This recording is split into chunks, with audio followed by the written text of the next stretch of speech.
तर बिबट्याची. कोल्हापुरात आल्यानंतर तुमचा एक्सपिरियन्स काय होता? एक्सपिरियन्स. हा. अरे रांडेजांनो ते कामाला पाडलाय सा, कधी कोल्हापुरात शिरलो मला कळालं नाही. हायवेची कामं चालू आहेत, मला समजून घ्या की. हायवेची कामं पहिला हाय ते रस्ते नीट करा, नंतर हायवेची कामं करा. अहो तुमच्या कोल्हापुरात आल्यावर जरा जरा तर कळायला पाहिजे लोकांकडे बघून की मी कोल्हापुरात आलोय, समजायला तर पाहिजे. झालं, कोल्हापूरची लोक समजणार होय तुम्हाला. कसं समजणार? 10-12 जण होती पुढे, एक जण शिवी द्यायला आले. मला वाटलं शिवी दिल, मग कळेल कुठं आहे मी. तेव्हा कुठं मी 2 जणांच्या अंगावर गेलो.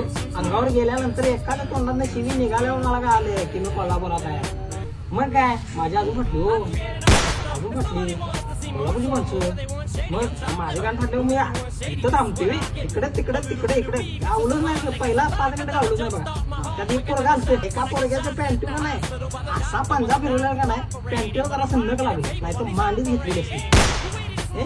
तुम्ही गावला कसा पाहिजे?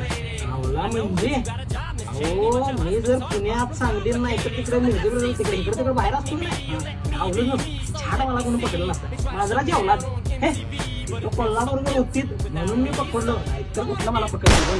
तुम्हाला पकडायला फक्त कोल्हापूरची माणसं होती. कोल्हापुरात होती म्हणलं, कोल्हापूरची माणसं. आणि आम्हाला थोडं समजलं तुम्ही इथंच कुठं राहत होता म्हणजे? इथंच राहत होतं म्हणजे? इथंच राहत होतं म्हणजे काय?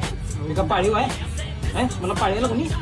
पाळीला जंगलात ना आलोय मी, पहिल्यांदा आलोय. आता काय आलं मला कोल्हापूर कसं असते. आता परत काय येत ना हो आम्ही. जातो तिकडे पुण्यात जातो, मुंबईत जातो, नाही तर ते सांगलीत नाही तर मिरजेत कुठं तर जातो. कोल्हापुरात येत ना हवा का म्हणजे 8 जण अंगावर अशी.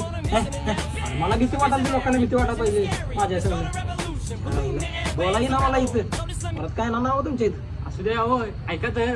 लास्ट जरा सबस्क्राईब करून